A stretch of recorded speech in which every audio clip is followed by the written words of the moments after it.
Sorotan lain, sidang gugatan Citizen Lawsuit ijazah Jokowi digelar di Pengadilan Negeri Surakarta, Jawa Tengah dengan agenda pembuktian. Kuasa hukum Jokowi tengah memikirkan opsi pinjam barang bukti apabila di persidangan diminta menunjukkan ijazah asli Jokowi.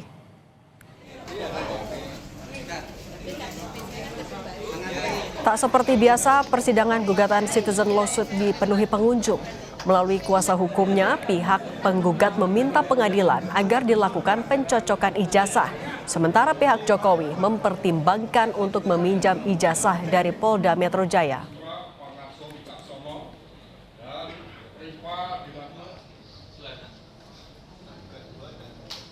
Ketika pada proses pemeriksaan kami menghadirkan saksi seperti Adinda Rismonsyah Nipar, Mas Roy Suryo, dan Bu Dr. Tifa, dia tidak hanya datang sekali. Ketika lawan membuktikan ijazah, saya minta mereka boleh lagi hadir.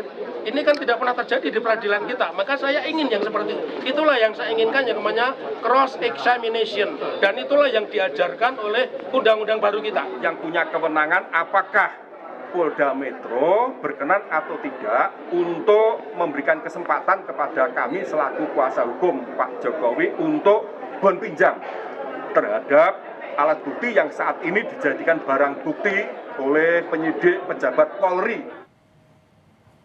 Merasa perlu ada uji lab for pembanding, Roy Suryo CS mengajukan permohonan uji laboratorium forensik independen terhadap ijazah Presiden ke-7 Republik Indonesia, Joko Widodo, kepada penyidik Polda Metro Jaya.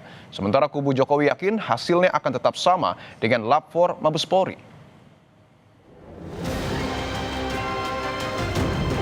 Karena begini, jadi yang pertama adalah BRIN, Badan Riset dan Inovasi Nasional. Yang kedua, Laboratorium Forensik Universitas Indonesia.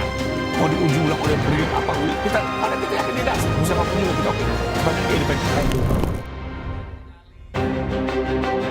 Kubu tersangka klaster kedua, kasus fitnah ijazah palsu Jokowi yakni Roy Suryo, Rismon, dan Dr. Tifa kembali memaparkan kecurigaan mereka atas ijazah Jokowi yang diperlihatkan dalam gelar perkara khusus di Polda Metro Jaya. Roy bahkan meyakini emboss dan watermark UGM tidak nampak jelas di ijazah. Sementara warna pas foto Jokowi juga nampak bukan kualitas cetakan tahun 85 yang menurut Roy sudah pasti mulai pudar. Di map ini, noktah atau kotoran yang ada di sebelah kiri ini tidak terlalu nampak. Kemarin tampak sekali. Saya jadi berpikir, apakah ini barang yang sama? Jangan-jangan ada barang yang lain. Jangan-jangan, sekali lagi. Karena di sini sama sekali nggak ada watermark. Sama sekali nggak ada emboss. Fotonya sangat jelas, sangat tajam. Sekali lagi saya pastikan, 99% tidak mungkin foto ini dibuat 40 tahun yang lalu.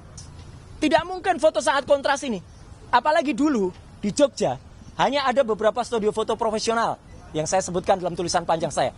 Ada Star, ada Huasin, ada Likong, ada Arta Duta, Joni Yendarta, Heri Gunawan, dan sebagainya. Kita sebagai mahasiswa nggak kuat untuk nyetak di situ.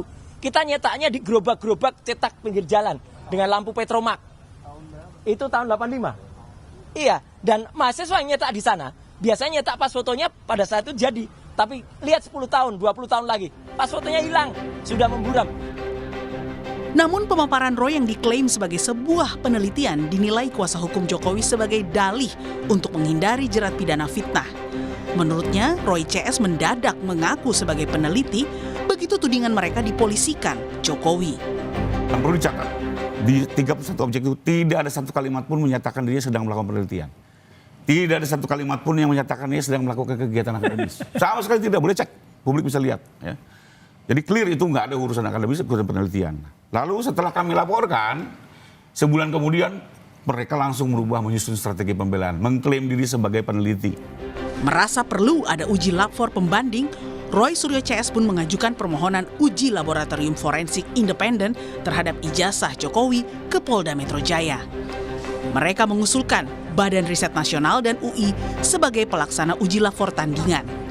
Merespons permohonan tersebut, kubu Jokowi tetap yakin hasilnya akan sama dengan uji lab for Mabes Polri.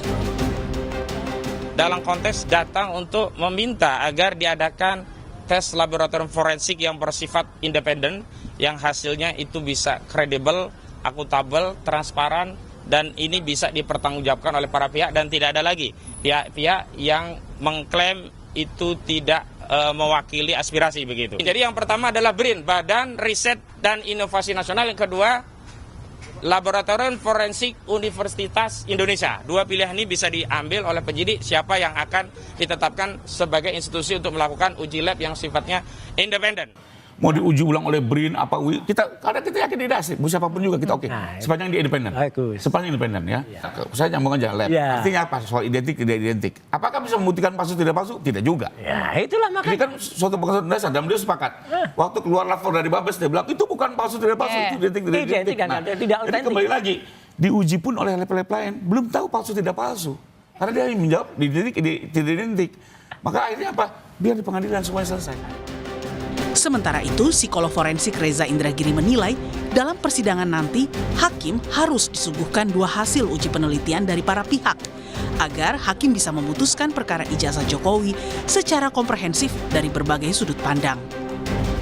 Mabes Polri, Polda Metro Jaya ataupun Puslap 4 semestinya kita anggap sebagai lembaga yang independen. Harusnya. Tetapi sekian banyak hakim dalam sekian banyak referensi juga mengingatkan bahwa kita tidak boleh a priori terhadap pihak manapun di ruang sidang.